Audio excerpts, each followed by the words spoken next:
wajib mendapatkan cintaku. Siapa mereka? 4 orang. Pertama, lil mutahabbina fiyya, orang-orang yang saling mencintai karena Allah. 2, wal mutajalisina fiyya, orang-orang yang duduk bersama karena Allah. 3, wal mutazawirina fiyya, orang-orang yang saling berkunjung karena Allah. Yang keempat, wal mutabadzilina fiyya, orang-orang yang saling memberi hadiah karena Allah.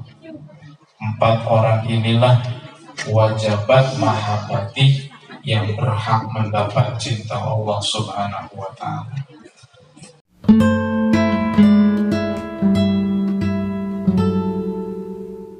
Waalaikumsalam warahmatullahi wabarakatuh.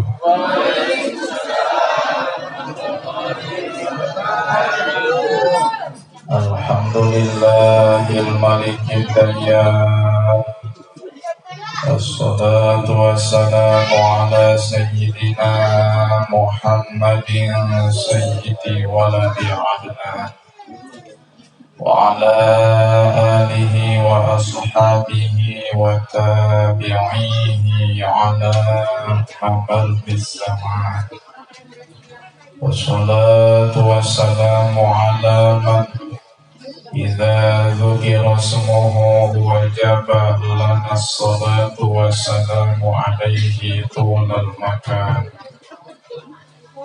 Asyhadu an la ilaha illallah wahdahu la syarika lah, al-munazzahu 'anil jismiyati wal jihati waz zamani wal makan. Wa asyhadu anna sayyidana wa nabiyyana Muhammadan 'abduhu wa rasuluh alladzi kana khuluquhul Qur'an wa simatuhul kufran. Amma ba'du, faqad qala Allah subhanahu wa ta'ala fil Qur'anil Karim. A'udzu billahi as-sami'il 'alim minasy syaithanir rajim. Bismillahirrahmanirrahim. Wal 'asri innal insana lafi khusrin illa alladzina amanu wa 'amilus solihati wa tawasaw bil haqqi wa tawasaw bis sabr. Wa qala an-nabiy sallallahu alaihi wasallam, qala Allah ta'ala fil haditsil qudsi, wajabat mahabbati lil mutahabbina fiyya wal mutajalisina fiyya wal mutazawirina fiyya wal mutabadzilina fiyya. Shadaqallahul azim wa sadaqa rasuluhul habibul karim, wa nahnu ala dhalika minasyahidin walhamdulillahi rabbil.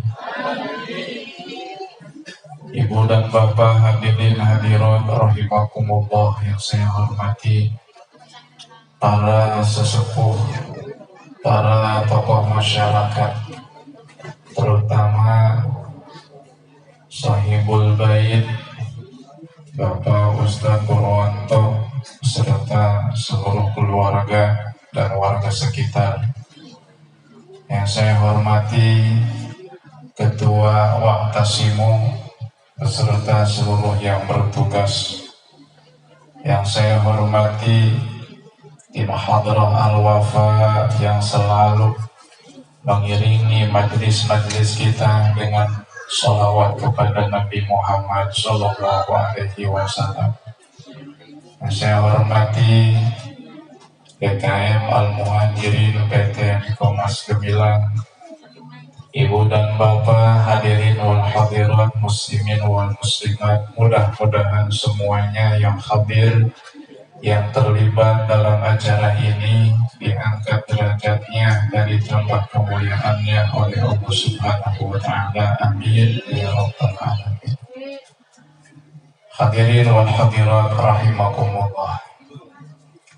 Ada seorang tabi'in yang bernama Abu Idris Al-Khawlani. Ia berjalan jauh melewati negeri demi negeri, kota demi kota, melewati padang pasir yang panasnya mirip seperti saat ini.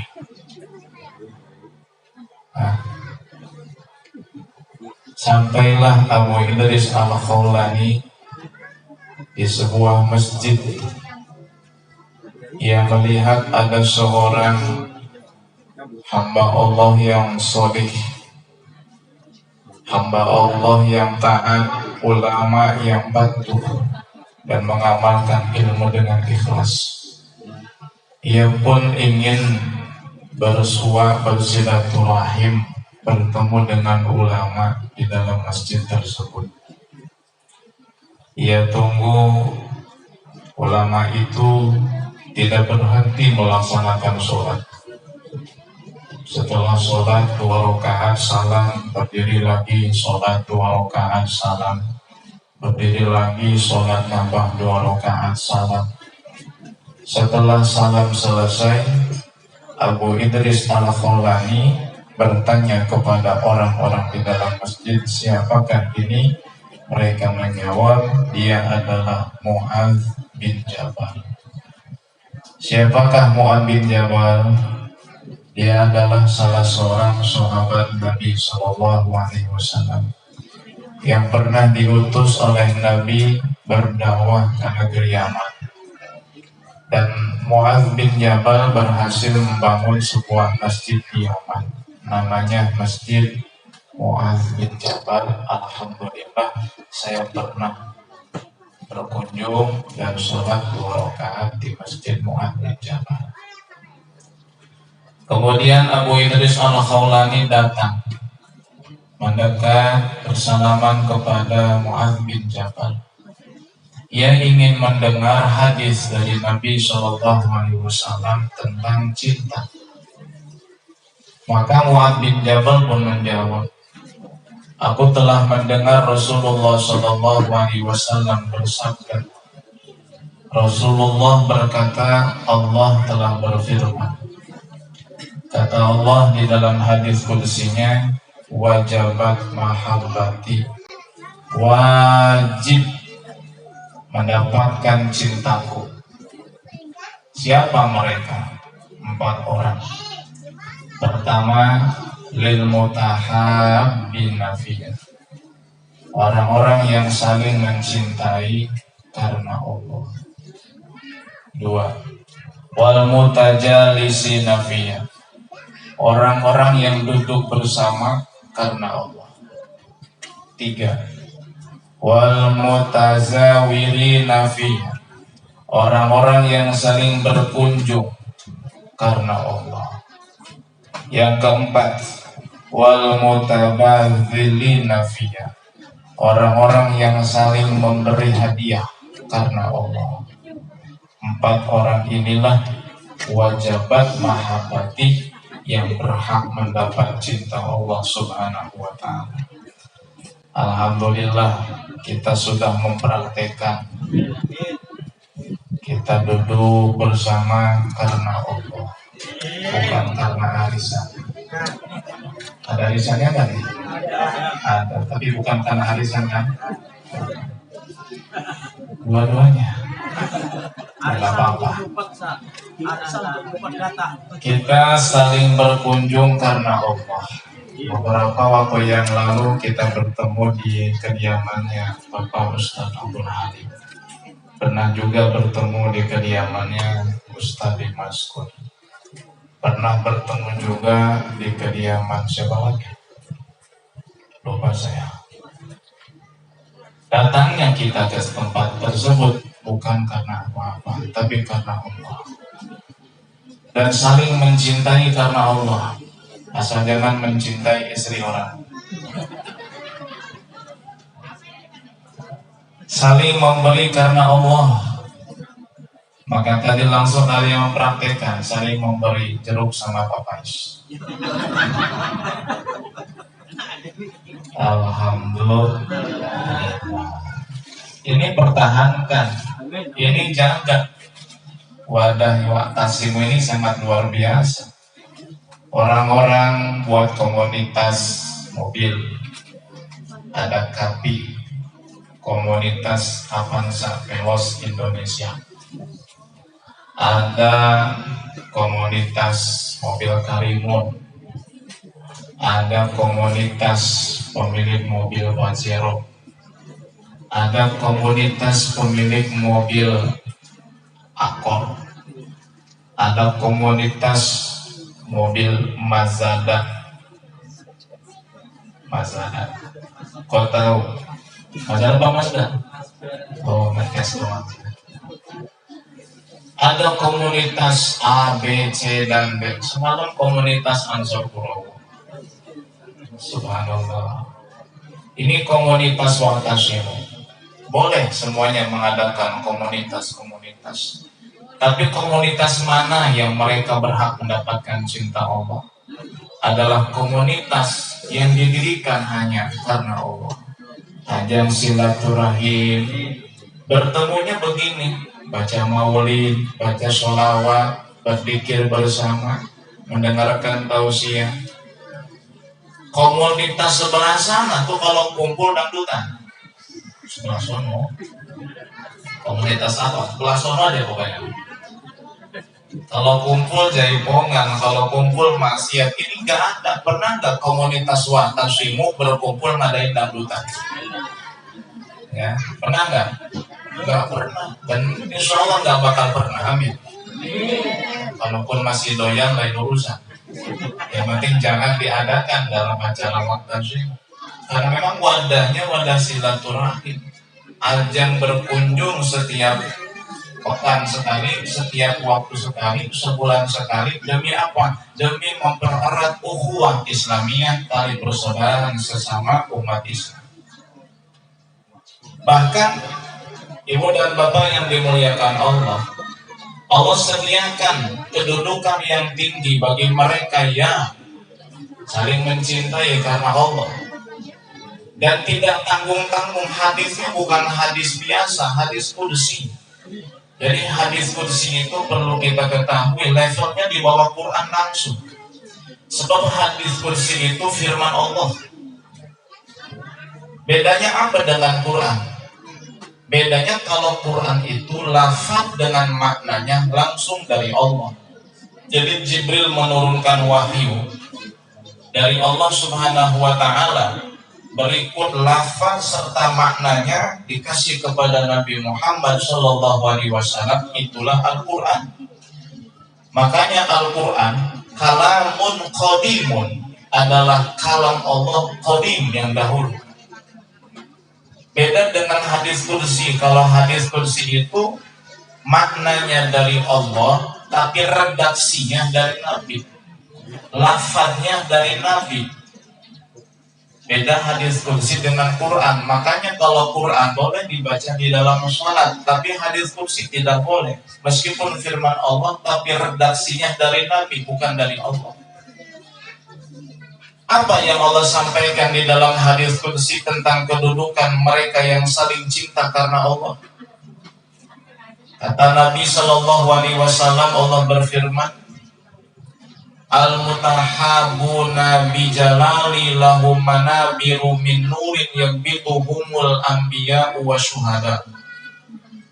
Mereka yang saling mencintai karena Allah, aku berikan mimbar-mimbar dari cahaya. Mimbar itu adalah simbol keluhuran. Makanya mimbar khotib Jumat itu kan tinggi. Kalau ada mimbar yang tidak tinggi, bukan mimbar, itu cuma podium biasa. Karena mimbar itu tinggi dia, ada anak tangganya, sebagaimana mimbar Nabi SAW.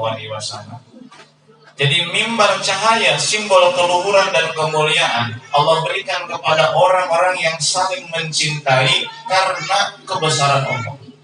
saling mencintai, menyayangi karena keagungan Allah. Yabituhumul anbiya wa syuhada'u, bukan hanya orang biasa, nabi dan para syuhada pun tertarik ingin memiliki mimbar cahaya tersebut. Artinya apa? Betapa sangat besarnya keuntungan orang yang saling sayang dan cinta karena Allah. Dan sayang cinta karena Allah itu tidak cukup diucapkan, harus dibuktikan, harus dipraktekkan. Kita sengaja datang ke rumah saudara kita, ke rumah teman dan sahabat kita.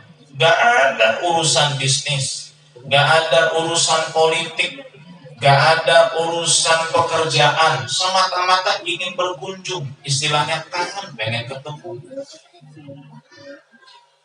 Kita datang ke tempat Ustaz Purwanto, menyisihkan waktu kita, kesibukan kita. Orang-orang hari Minggu jalan-jalan, ini malah silaturahim ngaji. Orang hari Minggu pergi ke pantai, ke puncak, ke Bogor, ini datang ke tempat yang subhanallah sangat sejuk. Sejuk apa panas? Berarti kan semata-mata insya Allah karena Allah. Toh itu pun ada arisan. Arisan nomor 2, nomor 1-nya adalah silaturahmi. Ibu dan bapak yang dimuliakan Allah Subhanahu wa ta'ala, maka niat ini penting. Jangan sampai hadir kita ke sini hanya untuk urusan arisan. Jangan sampai kita datang ke tempat ini hanya untuk urusan nagih hutang. Kebetulan ada teman yang punya hutang, ketemu di sini diingat hutangnya. Itu kesampingkan dulu. Niatnya lillahi ta'ala dulu. Sebab niat yang jadi barometer ibu dan bapak yang dimuliakan Allah. Dalam sebuah hadis Nabi tentang orang yang bekerja, gak semua orang yang bekerja itu dapat pahala. Pejuang rupiah, pejuang keluarga, itu gak semuanya dapat pahala, meskipun itu ibadah. Apa buktinya?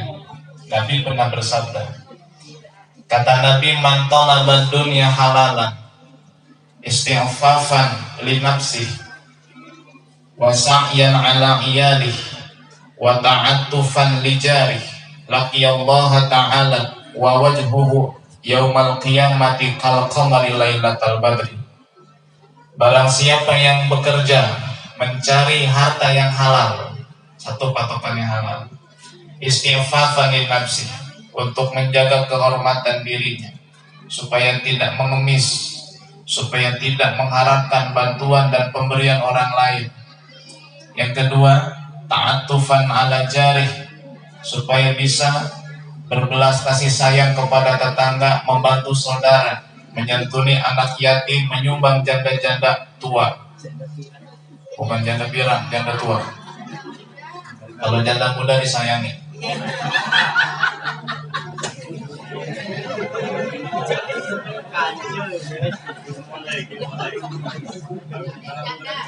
Bercanda Bu ya.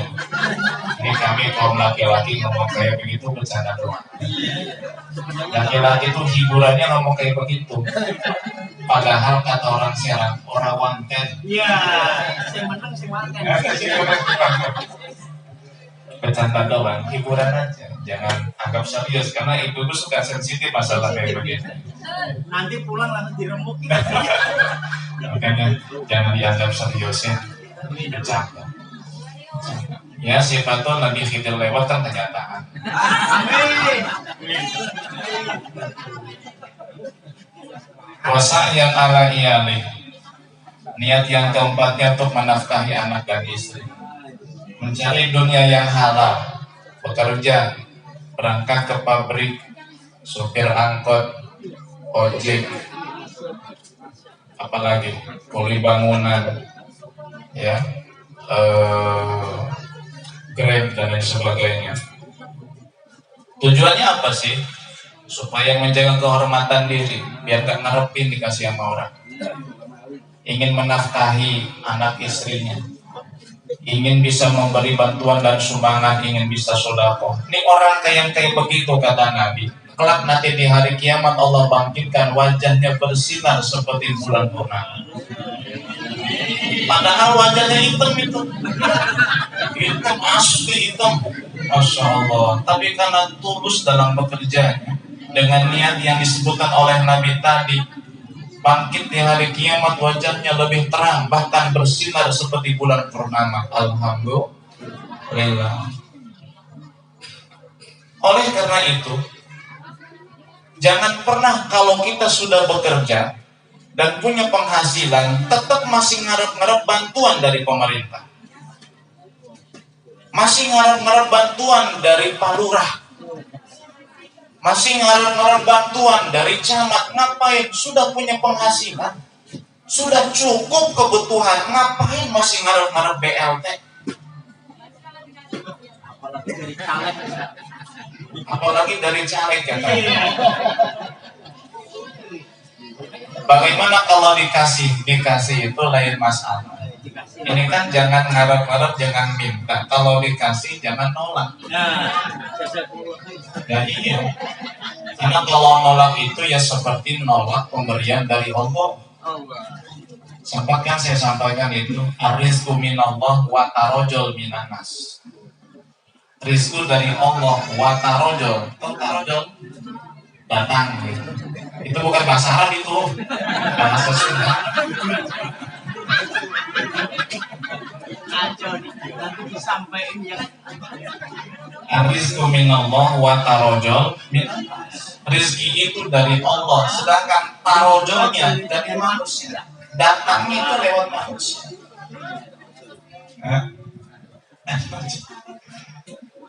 Artinya apa, ibu dan bapak yang dimuliakan Allah? Memang rezeki itu dari Allah, tapi wasilahnya lewat manusia. Nggak mungkin langit langsung menurunkan uang, tidak langsung menurunkan emas dan perak. Orang kendati pun mengamalkan surat Waqiah 125 kali setiap malam, pengen kaya, itu nggak bakal datang duit langsung dari bawah kasur, kecuali satu, tuyul. Belakang ini marah nih, kehilangan uang, tapi ngepet tuyul. Itu kan juga sama, tapi kan ada wasilahnya meskipun cara yang haram. Berarti ketika rezeki itu datang kepada kita lewat manusia, hakikatnya dari Allah. Kalau ditolak sama dengan menolak pemberian dari Allah, kecuali kalau yang datang itu jelas-jelas haram, wajib kita tolak. Wajib kita tolak. Nih orang kerjanya murni dari rentenir, nggak ada sampingan yang lain, murni dari rentenir. Lalu dia ngasih uang sama kita, ngasih makanan, jangan diterima. Kenapa? Jelas haram.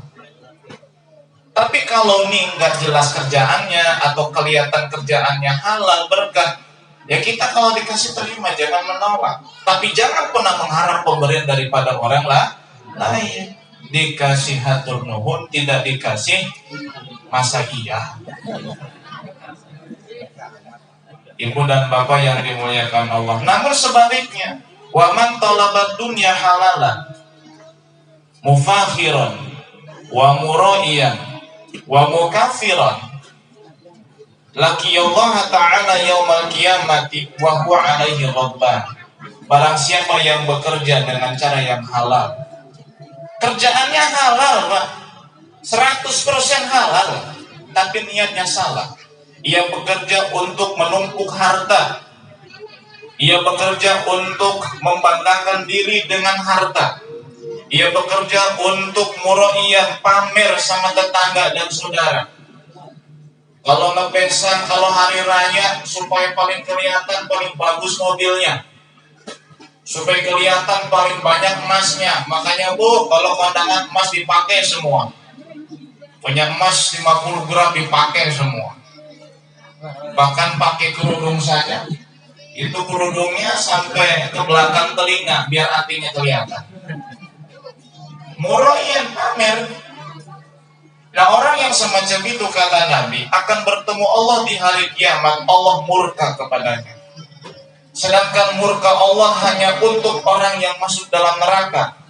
Di dalam surga tidak ada murka Allah, neraka adalah tempat murkanya Allah. Jadi kerjanya halal, tapi niatnya salah, urusannya neraka. Apalagi kalau yang kerjanya haram, apalagi dari penghasilan yang haram. Ibu dan bapak yang dimuliakan Allah, maka niat ini jangan sampai dianggap kecil. Niat jangan sampai dianggap sepele. Al-Imam Ghazali di dalam kitab Ihya Ulumuddin, beliau menyebutkan tentang sebuah konsep bagi siapapun yang ingin masuk surga tanpa hisab. Hisab bukan hisab ya, kalau hisab rokok. Kata Imam Ghazali, man arada ayyadkhulal jannata bighairi hisabin falyastadrik jami'a awqatihi bitta'ati. Barang siapa yang ingin masuk surga tanpa hisab, tanpa ditanya, tanpa diinterogasi, tanpa diminta pertanggungjawaban amal, tanpa disiksa, tanpa mendapat fitnah, tanpa azab. Jadi ketika bangun dari kubur pada hari kiamat, langsung ada kendaraan jemputan, langsung diantar masuk ke surga. Orang lain mah kepanasan, dia mah langsung ke surga. Memang ada. Kata Imam Ghazali, siapa yang pengen kayak begitu, falyastadrik jami'a awqatihi fi ta'ati, maka gunakan semua waktunya hanya untuk taat dan ibadah kepada Allah. Allah ngasih waktu kepada kita 24 jam dalam sehari semalam. 24 jam itu pakai untuk ibadah, pakai untuk taat. Waduh Ustaz, kan saya harus ke pabrik, saya harus nyupir, saya harus ngojek, saya harus nganterin paket menjadi kurir, saya harus ke sini ke sana, harus makan, harus minum, harus buang hajat, harus mandi. Bagaimana mungkin ini kita gunakan untuk ibadah semuanya? Berarti kalau begitu tidak ada kesempatan dong saya masuk ke dalam surga tanpa hisab. Ada. Terus bagaimana caranya 24 jam ini kita gunakan untuk ibadah semuanya? Ingat, amal manusia, perbuatan manusia hanya terbagi dua. Yang pertama ibadah, yang kedua adah. Ibadah sudah jelas, baca Quran, puasa, baca sholawat, sholat, dan lain sebagainya. Kalau ada nih tradisi seperti mandi, makan, minum, istirahat, tidur, bekerja, jalan-jalan, berhubungan dengan istri, bercengkrama dengan anak, ini hal mubah semuanya. Untuk khusus ibadah, ini jelas ada pahalanya. Nah, urusan adah ini nggak ada pahalanya. Bagaimana supaya adah ini menjadi nilai pahala? An-niyatu tusayyirul adata ibadatan. Dengan cara niat. Karena niat itu bisa merubah tradisi menjadi ibadah. Niat itu bisa merubah yang mubah menjadi pahala. Niat itu bisa merubah kebiasaan menjadi ganjaran. Contoh saya ambil, makan. Ini bukan ibadah. Seseorang tidak akan berdosa karena tidak makan. Seseorang tidak akan mendapat pahala karena ia makan. Makan ini tidak ada pahala, tidak ada dosa. Kecuali kalau yang dimakan itu adalah nasi warteg tapi tidak bayar. Itu baru dosa. Atau darmaji, dahan 5 ngaku hiji, itu baru dosa. Kelakuan siapa tuh? Karyawan itu, basic. Duduk ya di kantin gorengan ya, makan gorengan, makan atuh. Darmaji, dahan 5 ngaku hiji. Santri juga sama, makanya saya tahu. Anak santri tuh kayak begitu, tapi udah pada tobat ya. Ya kalau tidak tobat ya nggak bakal jadi kiai kan begitu. Jadi kan para santri jadi kiai, berarti kan dia tobat dari kebiasaan buruknya ketika jadi santri. Gitu. Tapi kalau saya alhamdulillah nggak pernah, cuman tahu aja gitu. Kenapa tahu? Karena nebeng sama temennya ngacak makan 5 ngaku 1. Jadi ke bawah juga. Makan itu nggak ada nilai pahala, nggak ada nilai dosa. Tapi kalau makan niatnya supaya kuat ibadah, supaya bisa bawa mobil untuk datang ke metropolis hadir waktasimu, ini makannya bernilai pahala.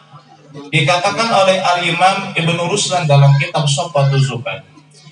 Lakin idza nawa bi aqlihil quwa li ta'atillahi lahu ma qad nawa. Ketika ada orang makan niatnya supaya kuat ibadah, supaya punya tenaga dalam beribadah, maka makannya mendapat pahala. Tadi sarapan pagi habis makan lontong semangkok, makan nasi goreng sepiring, burasnya 2, gorengannya 10, kopi segelas, susu setengah gelas, rokok sebatang. Edan. Niatnya apa? Biar semangat kuat bawa mobil. Dari mana? Dari Cikande ke sini Metropolis. Jalannya dekat, tapi persediaannya luar biasa. Ini makannya dapat pahala. Bentar lagi kita makan siang. Sholat dulu, makan siang dulu. Kalau ada. Biasanya. Kalau makan siang niatnya ibadah, apa niatnya? Biar nanti pulang dari sini saya nggak lemes, saya masih sempat untuk bantu ibu saya masih sempat untuk bantu ayah saya masih bisa untuk gotong royong bersih-bersih halaman di kampung saya masih sempat untuk persediaan acara nanti malam, saya bisa bantu-bantu. Kenapa? Makan dulu di sini, makannya banyak. Supaya apa? Supaya kuat dalam beribadah. Itu makannya bernilai pahala. Ya, jadi kalau ada orang yang makannya banyak, jangan suudon. Wah, ini orang rakus nih. Enggak, dia niatnya baik. Niatnya baik, ingin supaya itu makanan dari tenaga, supaya kuat. Tim hadron juga sama kan, ngukur hadron nih pakai tenaga. Masya Allah, makannya banyak tim hadron. Kenapa makannya banyak? Untuk ibadah kepada Allah, dalam bersolawat kepada Nabi Shallallahu Alaihi Wasallam. Ya, jadi jangan disepelekan konsep niat dalam Islam ini. Sebab apa? Sebab di dalam kitab-kitab tasawuf, para ulama ketika menyebutkan beberapa bab di dalam kitab tasawuf, bab yang tidak pernah ditinggalkan oleh mereka adalah babun niat, bab tentang niat. Dengan niat, ibu dan bapak, amal yang mubah bisa menjadi ibadah. Bahkan amal yang ibadah, niatnya banyak, nilainya berlipat ganda. Saya ambil contoh, ini kan silaturahim, dapat pahala sebetulnya tidak niat juga. Tapi ada orang yang dari rumah niatnya banyak. Niat pertama ingin salaman, pahala. Niat kedua ingin senyum di depan orang, karena kalau sendiri orang gila. Banyak yang ketemu orang pengen senyum. Niat yang ketiga silaturahim. Niat yang keempat membahagiakan sohibul bait. Bayangkan sohibul bait yang udah capek-capek mesen makanan, mesen minuman, yang udah capek-capek pasang pasang terbang. Ini kan dipasang, tapi tidak terpasang sendiri kan. Dipasang ini butuh tenaga naik ke atas, karena tiap hari nggak ada kayak begini kalau nggak salah. Ada nggak Ustaz? Nggak ada, kami baru nih ngedandan nih. Subhanallah, bayangin kalau kita nggak datang, sakit hati nggak tuan rumah? Sakit hati. Niatkan ke sini membahagiakan sohibul bait, membahagiakan yang punya rumah. Ilhalus, udah 4 pahala. Niat apa lagi? Niat bersedekah. Ya kan biasanya ada kotak ya, ada nggak? Apa kata? Piringan. Enggak, kotak keliling ada nggak? Nggak ada ya. Oh gitu ya, caranya. Gak enak. Niat dia banyak. Orang lain mah datang ke sini cuma silaturahim, 1 niatnya. Dia mah pahalanya 5. Kenapa? Niatnya 5. Apakah bisa begitu? Bisa. Disebutkan di dalam kitab Kifayatul Azkiyah. Maka orang itu pintar-pintar dalam berniat. Amalan yang dilakukan oleh kita sama, tapi pahalanya berbeda. Kenapa? Niat yang membedakan. Bahkan ada sebuah kisah di dalam kitab Kifayatul Azkiyah karangan Al-Imam Abu Bakar Syatto Ad-Dibyati yang disyarahkan oleh Syekh Nawawi Tanarah Al-Jami Al-Ghantani. Beliau menyebut sebuah kisah. Ini kisah berlandaskan hadis Nabi SAW. Nanti di hari kiamat ada orang yang membawa pahala yang banyak, pahala sholat, puasa, ngaji banyak. Kemudian ketika dia sudah pede ingin masuk surga, tiba-tiba ada panggilan. Panggilan itu berkata, Siapapun orang yang punya urusan dengan dia, datangi dia, ambil pahalanya. Oh, datang orang-orang yang dulu pernah minjemin uang sama dia belum bayar, datang, ngambil pahalanya. Ada lagi orang yang dulu sempat dia zalimi, datang, diambil pahalanya. Ada orang yang dulu pernah dihina, dicela, dimaki, difitnah, datang, diambil pahalanya. Diambil sedikit demi sedikit oleh orang-orang yang pernah ia zalimi ketika di dunia. Habislah pahalanya, fasara hayrona, maka ia pun kebingungan. Yang tadinya udah pede mau ke surga karena gendol pahala banyak, sekarang pahalanya habis, bingung. Mau balik ke neraka takut, mau masuk ke surga kosong. Ketika dia dalam keadaan bingung, kata Allah, wahai hambaku, lihatlah ke arah sana. Maka ia pun melihat kepada suatu arah. Di sana itu ada istana yang megah, berikut dengan kamar-kamar yang mewah. Di dalamnya ada bidadari cantik yang melambai-lambai tangannya. Begitu. Mari. Masya Allah. Kata dia, ya Allah, kalau hanya untuk mempermalukan saya, jangan begini ya Allah. Tidak perlu saya dipermalukan begini. Kalau memang saya ke neraka, langsung ke neraka saja, nggak usah diperlihatkan begini. Ini pahalanya siapa ya Allah? Ini ganjarannya siapa? Kata Allah, ini pahala punya kamu. Ya Allah, kamu udah habis diambilin sama orang. Kata Allah, aku simpan pahala niatmu ketika di dunia. Ini pahala niat. Kamu dulu hadir waktasimu, orang niatnya 1, kamu niatnya 5. Kamu punya pahala lebih daripada mereka. Seandainya kamu niatnya 1, sudah habis diambil oleh orang yang kamu dolimi, tapi kamu niatnya banyak, aku simpan niatnya itu.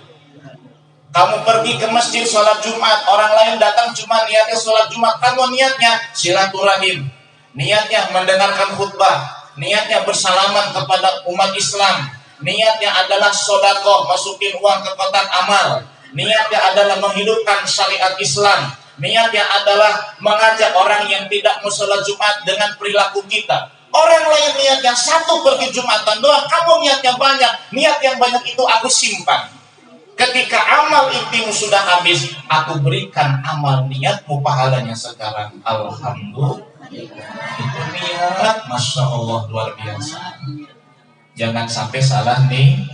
Tapi satu yang gak boleh salah paham. Apa itu? An-niyatu sholihatu la tusayyirul maksiata ibadatan. Amal yang baik tidak bisa merubah maksiat menjadi ibadah. Dia buka Play Store, ia download salah satu aplikasi, lalu ia memesan wanita nakal, ia chat, ia hubungi, ia kirim pesan, ia sambil tanya, kenapa kamu kok sampai berani menjual diri? Apakah tidak takut dosa? Saya takut dosa, tapi ini kebutuhan. Saya seorang janda. Diam dulu. Anak saya banyak. Saya tinggal di perantauan. Asli saya orang Lampung. Jangan tersinggung ya. Contoh ini. Tidak ada yang membiayai saya. Kalau saya tidak menjual diri, siapa yang membiayai anak-anak saya? Maka ini terpaksa saya lakukan. Nah, ini laki-laki niatnya baik, ingin membantu janda yang kesepian. Tapi dengan cara memesan jasanya, niatnya baik, tapi itu maksiat. Niat yang baik tidak berubah maksiat menjadi ibadah, tetap itu maksiat. Hati-hati, kalau mau ngasih aja, jangan dipakai jasanya. Enggak, saya minta nomor WA-nya, nomor rekeningnya. Mau ngapain? Saya mau transfer. Ya, malam ini tolong kamu jangan berzina. Saya transfer, tolong jangan berzina. Habiskan uang itu kalau bisa untuk modal, jualan, dagang, jaga kehormatan kamu. Itu kan mulia, itu baru benar.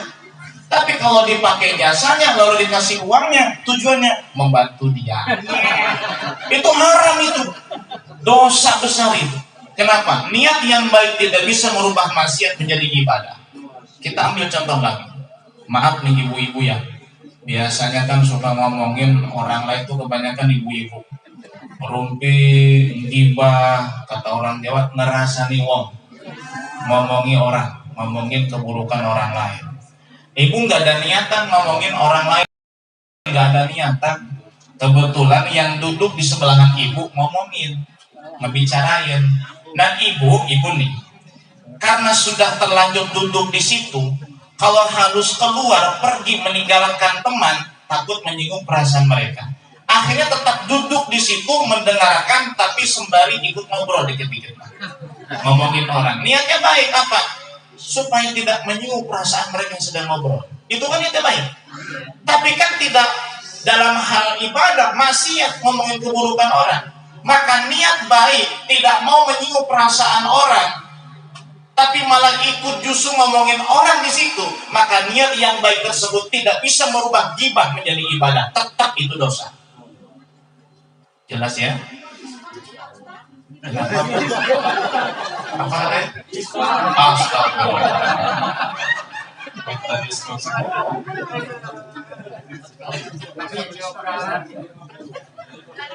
Oleh para ulama diilustrasikan seperti kita punya baju kotor, lalu kita cuci menggunakan air comberan, apakah akan bersih? Tambah kotor. Maksiat, tapi niatnya baik, tetap bermaksiat, bahkan double dosanya. Satu, dosa merendahkan niat, yang kedua dosa melakukan maksiat itu sendiri.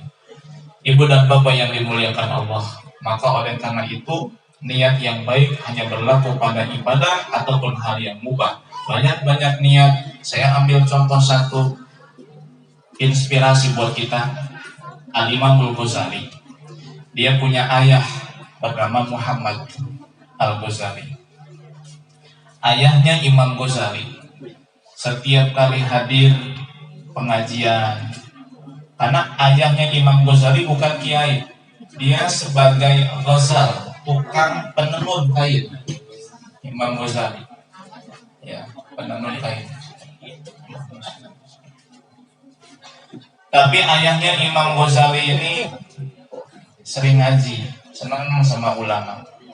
Tiap kali datang ke pengajian satu ulama, dalam hatinya niat, ya Allah, saya niat hadir pengajian ini agar saya diberi anak pintar, alim seperti kiai ini. Datang lagi pengajian Syekh Anu, begitu niatnya, ya Allah, saya niat hadir pengajian ini agar saya punya anak alim seperti kiai ini. Begitu niatnya. Dengan niat-niat yang lain, tapi niat yang selalu tidak ditinggalkan itu. Saya niat ngaji agar saya punya anak alim, soleh, pintar seperti kiai ini. Maka beliau diberikan dua orang anak. Yang pertama Muhammad, yang kedua Ahmad. Dua-duanya jadi ulama. Ahmad Al-Ghazali seorang pendakwah, seorang dai yang masyhur di masa itu, waliullah.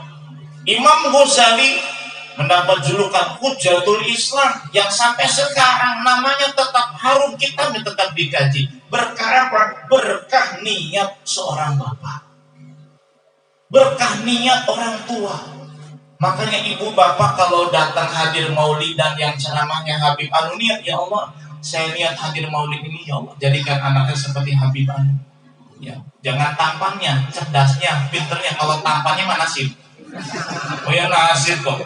Masa orang Tangerang, orang Jawa pengen punya anak hidungnya mancung kayak Habib? Ya nasib kita pesek, mata sipit, biasa lah, nggak jadi masalah. Yang penting alimnya nih, ya Allah, solehnya, ya Allah. Ibu-ibu hadir majlis maulid misalnya, yang ceramahnya Syarifah Fulana binti Fulan Al-Habsyi misalnya, atau apa, niat, ya Allah, saya niat semoga anak saya jadi ustadzah seperti dia. Niatin ibu, ya. Tapi niat itu harus dengan usaha. Jangan cuma niat doang tapi anaknya nggak di pesantrenin. Niat iya tapi anaknya sekolahnya umum, ya nggak bakal jadi ustadz, nggak bakal jadi kiai, nggak bakal jadi ustadzah. Ya, kalau niatnya memang pengen punya anak jadi ulama, masukin ke pesantren.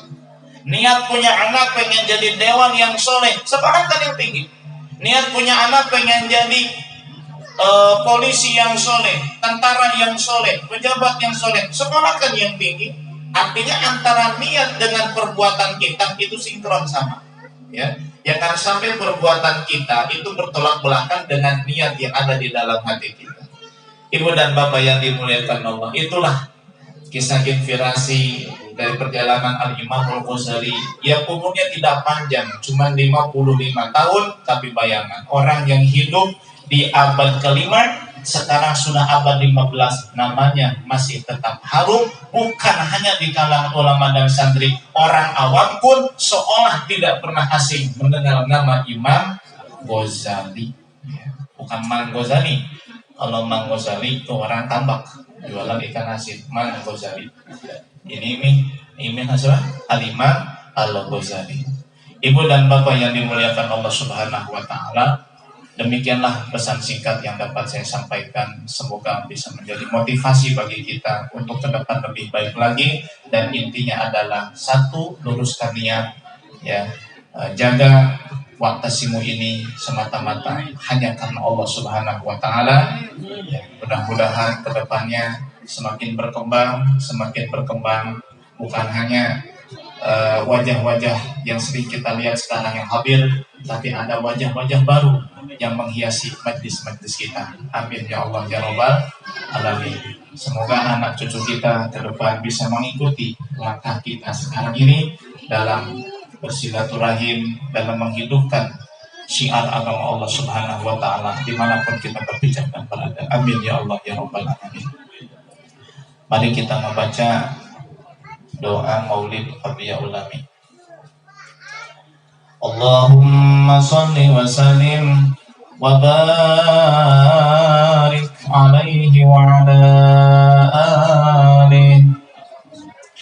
ولقد أشرت لنعت من أصابه طهي القلوب تهيج الأشجانا والله قد أثنى عليه فما يساوي القوم منا أو يكون زمانا لكن حبا في السرائر قد دعا لمليه صفة ربنا وهدانا وإذ امتزجنا بالمودة هاهنا نرفع أيدي فقرنا ورجانا للواحد الأحد العلي إلهنا متوسلين بمن إليه دعانا مختاره وحبيبه وصفيه زين الوجود به الإله حبانا يا ربنا يا ربنا يا ربنا بالمصطفى قبلنا أجب دعوانا أنت لنا يا ذخرنا في هذه الدنيا وفي أخرانا أصلح لنا الأهوال واغفر ذنبنا ولا تؤاخذ ربي إن أخطانا واسلك بنا في نهج طه المصطفى ثبت على قدم الحبيب خطانا أرنا بفضل منك طلعة أحمد في بهجة عين الرضا ترعانا واربط به في كل حال حبلنا وهبال من ود ومن والانا والمحسنين ومن أجاب نداءنا وذوي الحقوق وطالبا أوصانا والحاضرين وساعيا في جمعنا نحن بين يديك أنت ترانا ولقد رجوناك فحقق سؤلنا واسمع بفضلك يا سميع دعانا وانصر بنا سنة طه في بقاع الأرض واقمع كل من عادانا وانظر إلينا واسقنا كأسنا واشفي وعافي عاجلا مرضانا واقض لنا الحاجات واحسن ختمنا عند الممات وأصلح نقبانا يا ربي واجمعنا وأحبابا لنا في ذلك الفردوس يا رجوانا يا ربي واجمعنا وأحبابا لنا في ذلك الفردوس يا رجوانا يا ربي واجمعنا وأحبابا لنا في ذلك الفردوس يا رجوانا بالمصطفى صل عليه وآله ما حركت ريح الصبا أوصانا سبحان ربك رب العزة عما يصفون وسلام على المرسلين والحمد لله رب العالمين إن الله وملائكته يصلون على النبي يا أيها الذين آمنوا صلوا عليه وسلموا تسليما الصلاة والسلام عليك يا سيد المرسلين الصلاة والسلام عليك يا خاتم النبيين الصلاة والسلام عليك يا من أرسلك الله رحمة للعالمين ورضي الله تعالى عن سادتنا أصحاب سيدنا رسول الله أجمعين الفاتحة الرحمن الرحيم مالك يوم الدين صراط المستقيم صراط الذين أنعمت عليهم آمين سبحانك اللهم وبحمدك أشهد أن لا إله إلا أنت أستغفرك وأتوب إليك والله الموفق إلى قوم الطريق والسلام عليكم ورحمة الله وبركاته